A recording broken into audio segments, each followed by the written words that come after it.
శ్రీమాత్రే నమ. జయ గురు దత్తాత్రేయ నమ.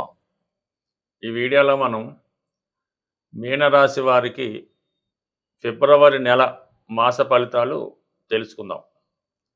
మీనరాశి వారికి ఈ నెల ప్రారంభంలో 4 గ్రహాలు 11వ స్థానంలో ఉండగా నెల ప్రారంభమైంది. ఏదైనా ఒక గ్రహం 11వ స్థానంలోకి వస్తే ఆ గ్రహం అక్కడ ఉన్నంత వరకు ఎటువంటి సమస్య వచ్చినా ఆ గ్రహ కారకత్వాల ద్వారా మనం సాల్వ్ చేసుకోవచ్చు. అయితే ఇప్పుడు 4 గ్రహాలు లాభస్థానంలో ఉన్నప్పటికీ కూడా మరి మీనరాశి వారికి ఎందుకు ప్రతి ప్రయత్నం అడ్డు తగులుతుంది, ఏది ముందుకు వెళ్ళడం లేదు అని పరిశీలిస్తే రాశి యందు ఉన్నటువంటి శని భగవానుడు, ఇది మీనరాశి వారికి అవకాశాలు వస్తున్నప్పటికీ కూడా రాశిలో ఉన్నటువంటి శని భగవానుడు ఏం చేస్తున్నాడంటే ఏదైతే మీకు అర్హత ఉంటుందో అది మాత్రమే మీకు వచ్చేలాగా చేస్తూ ఉంటాడు. అర్హత లేని వాటిని వెనక్కి పంపివేయడం జరుగుతూ ఉంటుంది. అటువంటి అర్హత మీరు సంపాదించాలంటే శనికి మీరు అనుకూలంగా అభిమానులుగా మారవలసి ఉంటుంది. చాలా ప్రాంతాల్లో ఏదైనా ఒక వ్యక్తి చాలా ఇబ్బందులతో బాధపడుతున్నాడు, అనేక సమస్యలతో ఉన్నాడు అనుకుంటే ఆ కుటుంబంలోని వారు వీడికి ఎప్పుడు ఏలినాటి శని వస్తుందా, ఎప్పుడు బాగుపడతాడా అని ఎదురు చూస్తూ ఉంటారు. అందులో పర్టికులర్గా జన్మశని వచ్చినప్పుడు జాతకుడిని సంపూర్ణంగా మార్చడం జరుగుతూ ఉంటుంది. అప్పటిదాకా ఉన్న స్థితి నుంచి జాతకుడిని మార్చి ఒక క్రమశిక్షణ కలిగిన వ్యక్తిగా మార్చే ప్రయత్నంలో మరి ఆ శని భగవానుడికి జాతకుడు సహకరించినప్పుడు వాడి జీవితంలో సంపూర్ణమైనటువంటి మార్పు రావడం జరుగుతూ ఉంటుంది. అందువలన ప్రస్తుతం లాభస్థానంలో ఉన్నటువంటి గ్రహాల యొక్క ఫలితాలు మీరు అందుకోవాలంటే ముందు మీరు శనికి అనుకూలంగా మారాలంటే ఒక క్రమశిక్షణ, ఒక నిజాయితీ, అలాగే ఒక దీక్షతో పనిచేయవలసి ఉంటుంది. అది ప్రతి పనిలో కూడా నిజాయితీ కలిగి ఉండడం, క్రమశిక్షణ కూడి ఉండడం. అంటే ఏం లేదు, సింపుల్గా ఎర్లీ మార్నింగ్ సూర్యోదయానికి ముందు లెగడం, అన్ని కార్యక్రమాలు పూర్తి చేసుకొని మధ్యాహ్నం నిద్రపోకుండా సాయంకాలం రాత్రి వరకు ఏదైనా ఏ పనిలో ఉన్నారో ఆ పనిలో నిజాయితీగా ఉండాలి. పెద్దల్ని ఎవరిని దూషించకుండా పెద్దల్ని గౌరవిస్తూ క్రమశిక్షణతో వ్యవహరించడం, ఎటువంటి వ్యసనాలకి లోనవ్వకుండా, ఎటువంటి బలహీనతలకి లోనవ్వకుండా, ఎటువంటి చెడుని వినకుండా జాగ్రత్తగా ఉండడం వల్ల ఇది ఏ వయసు వారికైనా కామన్గా వర్తిస్తూ ఉంటుంది. వాళ్ళలో ఉన్నటువంటి బద్ధకాన్ని తగ్గించుకోవాలి, బలహీనతలు తగ్గించుకుంటే ఆటోమేటిక్గా ప్రస్తుతం మరి బుధుడు ప్రస్తుతం 3వ తారీఖు వరకు 11వ స్థానంలో ఉంటాడు. అంటే చతుర్థ లాభాధిపతిగా అటు వాహన యోగాన్ని, మాతృ సౌఖ్యాన్ని, వివాహ బంధాన్ని, కొత్త వివాహ సంబంధాలు రావడం, అలాగే భార్య సహకారం, ఇవన్నీ కూడా మీకు 3వ తారీఖు తర్వాత లభించడం జరుగుతుంది.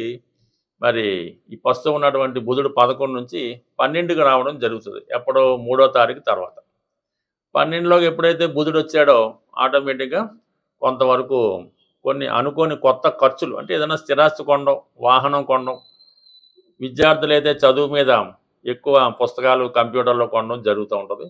ఈ బుధుడు ఎప్పుడైతే రాహుతో కలిశాడో, ఈ సప్తమాధిపతిగా ఉన్నటువంటి బుధుడు రాహుతో కలియడం వల్ల భార్యాభర్తల మధ్య ఒక విధమైన అవగాహన లోపం ఏర్పడుతూ ఉంటుంది. ఏదో ఒక అనుమానం, ఏదో ఒక ఇబ్బంది కలుగుతూ ఉంటుంది. కొన్ని సందర్భాల్లో భార్యకి అనారోగ్యం ఏర్పడడం వల్ల వైవాహిక జీవితంలో కొంత గ్యాప్ రావచ్చు. దాని తర్వాత శుక్రుడు తృతీయ అష్టమాధిపతిగా లాభస్థానంలో ఉంటూ ఈ 5వ తారీఖుని వ్యయంలోకి రావడం జరుగుతుంది. శుక్రుడు ఎప్పుడైతే వ్యయంలోకి వచ్చాడో కంఫర్ట్స్ మీద ఎక్కువ ఖర్చులు పెడతారు. అక్కడ రాహుతో కలియడం వల్ల కొన్ని అనవసర ఖర్చులు, లగ్జరీ ఖర్చులు, ఏదైనా విహారయాత్రలు, ఎంటర్టైన్మెంట్ కార్యక్రమాల్లో పాల్గొనడం, రహస్యంగా వాళ్ళకి వీళ్ళకి చేరదీసి వాళ్ళకి డబ్బులు ఖర్చు పెట్టడం, కొన్ని అసాంఘిక కార్యక్రమాల్లో పాల్గొనడం కూడా జరుగుతూ ఉంటుంది. ఎందుకంటే శుక్రుడు రాహుతో కలియడం వల్ల. రవి 12లోకి వస్తున్నాడు 12వ తారీఖు ఫిబ్రవరి 12 తర్వాత. గవర్నమెంట్కి చెల్లిన ట్యాక్సులు, తల్లిదండ్రుల వల్ల ఒత్తిడి, వాళ్ళకి ఏదో అనారోగ్య సమస్యలు, అంటే 11 వరకు మళ్ళీ బాగుంటాం.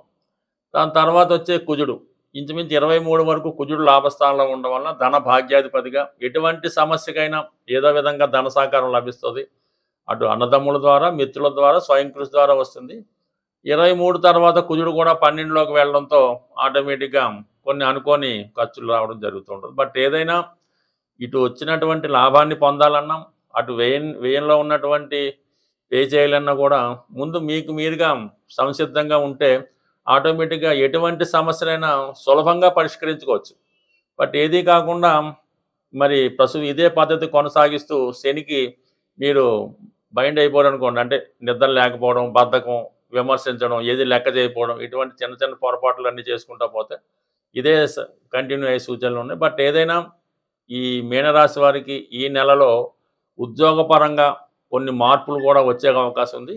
అది ప్రయత్నపూర్వకంగా మీరు కొత్త ఉద్యోగ ప్రయత్నం కూడా నెరవేరే అవకాశం ఉంటుంది. ఈ ఫిబ్రవరి నెల మనకి పౌర్ణమితో ప్రారంభమవుతుంది. అంటే 1వ తారీఖునే మాఘమాసం పౌర్ణమితో ప్రారంభమవుతుంది కాబట్టి ఎవరైతే రుణ సమస్యలు, ఆర్థిక సమస్యలతో ఉన్నారో వారు ఈ సమస్యల నుంచి బయటపడడానికి ఈ రాబోయే 15 రోజులు చాలా కీలకంగా మారడం జరుగుతూ ఉంది. అందువలన ఏంటంటే మీరు ఈ రాబోయే 15 రోజుల్లో అంటే రేపు మాఘమాసం మళ్ళీ చివరికి వచ్చే అమావాస్య లోపల ఏదైనా ఒక పుణ్యనది స్నానాన్ని ఆచరించవలసి ఉంటుంది. సో దానివల్ల ఒకటి, దాని తర్వాత ఏంటంటే ఈ నెల అంటే ఫిబ్రవరి 5వ తారీఖున సంకటహర చతుర్థి రాబోతుంది. ఆ రోజు విధి విధానంగా మీరు వినాయకుడికి అభిషేకం, హోమం లాంటివి చేసుకోవడం వల్ల ఏదైనా ఆగిపోయినటువంటి పనులు తిరిగి పునఃప్రారంభం అవడం జరుగుతూ ఉంటుంది. ముఖ్యంగా విద్యార్థులు ఎవరైతే ఉన్నత అవకాశాల కోసం ఎదురు చూస్తున్నారో వాళ్ళు ఏ వయసు వారైనా సరే ఆ రోజు పిల్లలైతే పెద్దవాళ్ళు చేయించడం, కొద్దిగా 15 సంవత్సరాలు దాటిన వాళ్ళైతే వాళ్ళే ఆటోమేటిక్గా ఆ రోజు విధి విధానంగా ఆ పూజా విధానాన్ని పాటించడం వల్ల, వీలు కాని వారు కనీసం విఘ్నేశ్వరుని 108 నామాలతో పూజ చేయడం వల్ల ఆ రోజు అంటే సంకటహర చతుర్థి చేసుకోవడం వల్ల రాబోయే విఘ్నాలన్నీ కూడా తొలగిపోయే అవకాశం ఉంది. ఎస్పెషల్లీ ఈ 14వ తారీఖు 2వ నెలలో మరి వస్తున్నటువంటి శని త్రయోదశి, ఇది చాలా ఇంపార్టెంట్ అయినది, చాలా పవిత్రమైనది. ఆ శని త్రయోదశి రోజు అంటే మాకు ఏలినాడు శని, అష్టమ శని, అర్ధాష్టమి ఇవన్నీ కూడా పక్కన పెట్టండి. ప్రతి ఒక్కరూ ఎవరైతే జాతక చక్రాన్ని, జ్యోతిష్యాన్ని, నవగ్రహాల్ని నమ్ముతారో వారి విధి విధానంగా ఆ 14వ తారీఖు వచ్చినటువంటి మాస శని త్రయోదశి నాడు చక్కగా మరి నవగ్రహాల్లో అన్ని గ్రహాలకి పూజ చేసి ప్రత్యేకంగా శని భగవానుడికి తైలాభిషేకం చేయడం, తర్వాత మళ్ళా మంచినీటితో అభిషేకం చేసి విధి విధానంగా అక్కడ ఉన్నటువంటి ఆచార ప్రకారం పూజాది కార్యక్రమాలు పూజ చేసుకొని అదే శనివారం రోజు ఏదైనా శివాలయంలో అభిషేకం చేయించుకొని తిరిగి ఆ రోజంతా కూడా చాలా నియమంగా ఉండవలసి ఉంటుందన్నమాట. ఆయిల్తో చేసిన పదార్థాలు తినకూడదు. ఆ రోజు ఒక్కరోజు భూసాయిన కింద పడుకోవాల్సి ఉంటుంది. ఎటువంటి బలహీనతలకి అంటే సింగిల్గా పడుకోవడం, బ్రహ్మచర్యం పాటించడం, అంటే సుమారుగా మీరు స్వామి అయ్యప్ప దగ్గరికి వెళ్ళినప్పుడు ఎలా ఉంటారో ఆ విధంగా ఒక్కరోజు మరి ఆ శని త్రయోదశి రోజు సంకల్పంతో ఉండడం వల్ల చాలా వరకు మీకు ఉన్నటువంటి ఆర్థిక పరమైనటువంటి సమస్యలు తొలగిపోవడం జరుగుతుంది. అంటే ఒక వ్యక్తి జీవితంలో సుఖమైన వైవాహిక జీవితం పొందాలన్నా, ఆర్థిక పరంగా బాగుండాలన్నా ఏదైనా కూడా శని భగవానుడు ఇవ్వగలడు. దాన్ని మిమ్మల్ని మార్చగలిగే శక్తి ఉంటుంది కాబట్టి ముందుగా మీరు ఈ సంకల్పంతో శని త్రయోదశి చేయడం. ఇక అలాగే మనకి 15వ తారీఖున వచ్చినటువంటి మహాశివరాత్రి.